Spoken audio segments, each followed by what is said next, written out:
এই জিনিসগুলো মেসেজগুলো ওলামায়ে কেরাম দিচ্ছে। সম্মানিত সুধী সমাজ, আমাদের ইমামে আবু হানিফা স্পষ্ট ভাষায় বিভিন্ন কিতাবে পাওয়া যায়।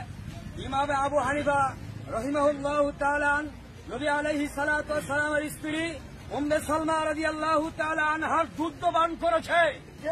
সেই হিসাবে হযরত ইমামে আবু হানিফা রাদিয়াল্লাহু তাআলা নবী আলাইহিস সালাতু ওয়াস সালামের সন্তান ছিল, শুদ্ধ সন্তান ছিল।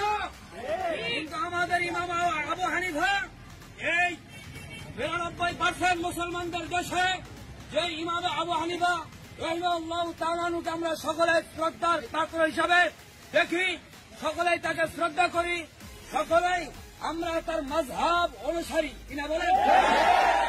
কিন্তু আমাদের ইমাম আবু হানিফা শ্রদ্ধাভাজন ব্যক্তিত্ব, যার ২ লক্ষ হাদিস মুখস্থ ছিল। আব্দুর রাজ্জাক বিন ইউসুফের সূরা ফাতিহা ঠিক নাই, একটা হাদিস আমাদের সামনে সহিভাবে সরল আকারে যদি বলতে পারে তাহলে হুজুরগিরি বাদ দিয়ে দিব। সূরা ফাতিহা ইন্টারনেটে পাওয়া যাবে, সূরা ফাতিহা আব্দুর রাজ্জাক সূরা ফাতিহা যদি পড়তে পারে তাহলে কালিয়াকুরের ওলামা সমাজ ইমামতি বাদ দিয়ে দিবে। সেই আব্দুর রাজ্জাক বিন ইউসুফ আমাদের ইমাম আবু হানিফা রাদিয়াল্লাহু তাআলা আনহুকে